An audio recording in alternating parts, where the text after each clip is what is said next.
Hi friends, very good morning. ಇದು ಸಂಡೇನ video vlog ಆಗಿರುತ್ತೆ. ನಾನು ನಿನ್ನೆ ಪೋಸ್ಟ್ ಮಾಡೋಕ್ಕಾಗಿರಲಿಲ್ಲ, ಅದಕ್ಕೆ ಇವತ್ತು ಪೋಸ್ಟ್ ಮಾಡ್ತಾಯಿದ್ದೀನಿ. ಇದು ನಾವು ಏನು ಮಾಡ್ತಾಯಿದ್ದೀವಿ ಅಂತ ನೋಡಿದ್ರೆ, ಹೋಟೆಲ್ ಸ್ಟೈಲಲ್ಲಿ ಫಿಶ್ ಫ್ರೈ ಹೆಂಗೆ ಮಾಡೋಣ ಅಂತ ನೋಡೋಣ ಬನ್ನಿ.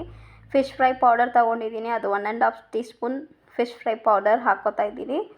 ಅದಾದಮೇಲೆ ರುಚಿಗೆ ತಕ್ಕಷ್ಟು ಉಪ್ಪನ್ನು ಸೇರಿಸ್ಕೊತಾ ಇದ್ದೀನಿ.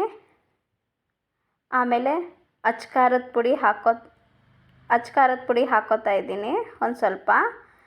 ನಮಗೆ ಖಾರ ಎಷ್ಟು ಬೇಕೋ ಅಷ್ಟು ಸೇರಿಸ್ಕೋಬೋದು. ಅರಿಶಿನ ಪುಡಿ ಒಂದು ಚಿಟಿಕೆ ಹಾಕ್ಕೋತಾ ಇದ್ದೀನಿ.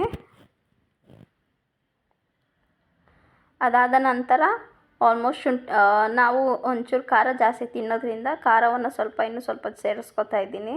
ಅದಾದ ನಂತರ ನಾನು ಶುಂಠಿ ಬೆಳ್ಳುಳ್ಳಿ ಪೇಸ್ಟ್, ಅದ್ರ ಜೊತೆ ನಾನು 1-2 ಹಸಿಮೆಣ್ಸಿನ್ಕಾಯನ್ನು ಹಾಕಿ ರುಬ್ಬಿಟ್ಕೊಂಡಿರ್ತೀನಿ.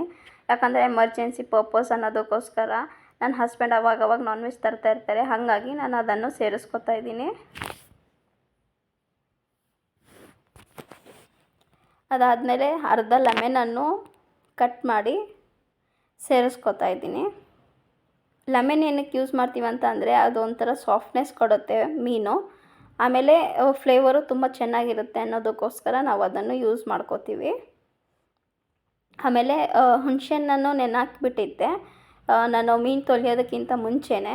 ಸೊ ಹಾಗಾಗಿ ಅದೊಂದು ಸ್ವಲ್ಪ ಸಾಫ್ಟ್ ಆಗಿ ನಮಗೆ ಅದು ಕಲಸೋ ಅಷ್ಟು ಚೆನ್ನಾಗಿ ಬರುತ್ತೆ. ಅದು ಹುಳಿ ನೀರು ತುಂಬ ಚೆನ್ನಾಗಿರುತ್ತೆ. ಸೊ ಹಾಗಾಗಿ ಈ ಮಸಾಲಾಗೆ ಎಷ್ಟು ನೀರು ಬೇಕು ಅಷ್ಟು ನೀರನ್ನು ಅದರಿಂದ ಆ ಹುಳಿ ನೀರಲ್ಲಿ ನಾನು ಹುಣಸೆಹಣ್ಣಿನ ನೀರಲ್ಲಿ ನಾನು ಆಲ್ಮೋಸ್ಟ್ ಕಲಿಸ್ಕೊತಾ ಇದ್ದೀನಿ. ಅದು ಬ್ಯಾಟರ್ ತುಂಬ ತೆಳುವಾಗೂ ಇರಬಾರ್ದು ಆ್ಯಂಡ್ ಗಟ್ಟಿಯಾಗೂ ಇರಬಾರ್ದು, ಮೀಡಿಯಮ್ ಸ್ಟೇಜಾಗೆ ನೋಡಿ ನಾನು ಹೆಂಗೆ ಕಲಿಸ್ಕೊತಾ ಇದ್ದೀನಿ ಆ ರೀತಿಯಲ್ಲಿ ಕಲಿಸ್ಕೋಬೇಕು. ಅದಾದ ನಂತರ ಎಲ್ಲ ಮೀನಿಗೆ ಆ ಮಸಾಲವನ್ನು ಬೆರೆತು ಫ್ರಿಜ್ಜಲ್ಲಿ 1 ಅವರ್ ನಾನು ಎತ್ತಿಟ್ಬಿಟ್ಟಿರ್ತೀನಿ. ಯಾಕೆ ಅಂದರೆ ಅದು ಮಸಾಲವನ್ನು ಚೆನ್ನಾಗಿ ಬೆರೆದಿರುತ್ತೆ. ಅದಾದ ನಂತರ ನಾನು ಆ ಫ್ರಿಜ್ಜಿಂದ ತೆಗೆದ ನಂತರ ನೋಡಿ ಹೆಂಗಿರ್ತೈತೆ. ಅದಾದಮೇಲೆ ನಾನು ತವಾವನ್ನು ಇಟ್ಟು ಅದ್ರ ಮೇಲೆ ತವಾ ಫ್ರೈ ಮಾಡೋಣ ಅಂತ ಎತ್ತಿಟ್ಟಿದ್ದೀನಿ. ನೋಡಿ ಎಷ್ಟು ಚೆನ್ನಾಗಿರ್ತೈತೆ. ಯಾವುದು ಕಲರು, ಯಾವುದು ಫ್ಲೇವರ್ ಇಂಗ್ರೀಡಿಯೆಂಟ್ ಇಲ್ಲದೇ ನಾವು ಎಷ್ಟು ಚೆನ್ನಾಗಿ ಹೋಟೆಲ್ ಸ್ಟೈಲಲ್ಲಿ ನಾವು ಈ ಥರ ಫಿಶ್ ಫ್ರೈಯನ್ನು ಮಾಡ್ಕೋಬೋದು. ಎಷ್ಟು ಕಲರ್ಫುಲ್ಲಾಗಿ ಐತಂತ ನೋಡಿ. ಈ ಥರ ನಾವೇ ಹೆಲ್ದಿ ಫುಡ್ ಮನೆಯಲ್ಲೇ ಮಾಡ್ಕೊಂಡು ತಿನ್ಬೋದು. ಆದಷ್ಟು ಒಂದು ರಿಕ್ವೆಸ್ಟ್ ಏನಂದರೆ, ಹೋಟ್ಲಾಗೆ ಪ್ರಿಫರ್ ಮಾಡೋದ್ರಿಂದ ನಮಗೆ ಆರೋಗ್ಯವನ್ನು ಕೆಡುತ್ತೆ.